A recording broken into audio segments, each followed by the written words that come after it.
Motivation and the Expectancy Value Theory. Welcome to MOVE Behavior Management.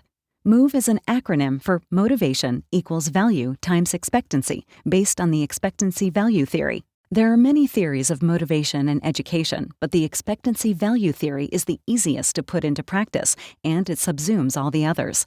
The MOVE model is even more simplified, but very effective.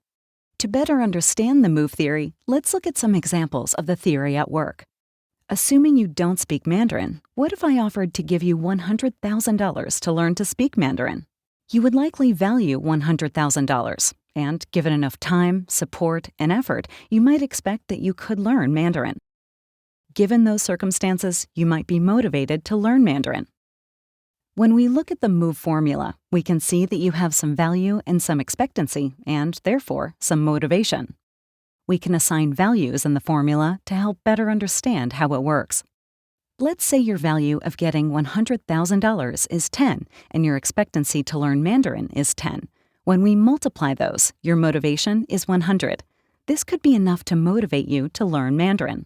Let's change the circumstances. What if I offered to give you $100,000 to learn to speak Mandarin, but you had to learn it in the next 24 hours?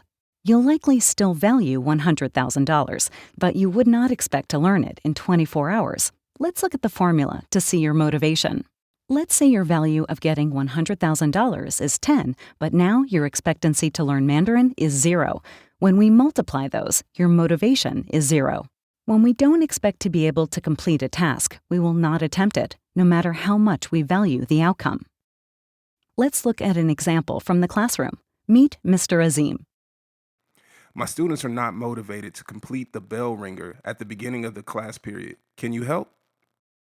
Do you expect your students are able to complete the bell ringer without your help? Yes, I make sure my bell ringers are a review from content they already mastered.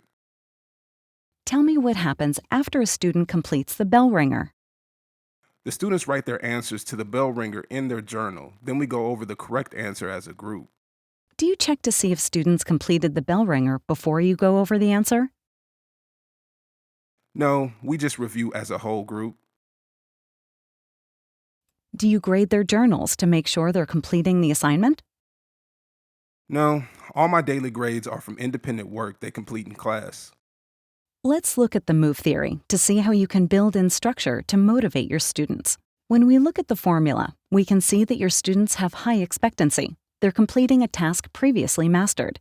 What seems to be missing is a value for the bell ringer. They're not given a grade or a stamp, and their journals are graded.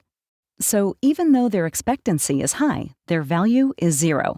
As a result, their motivation is 0. Consider adding some structured value into your bell ringer. You could stamp completed answers in their journals and grade their journals at the end of the week for a bell ringer grade. When we don't value a task, we will not attempt it, no matter how much we expect to complete it.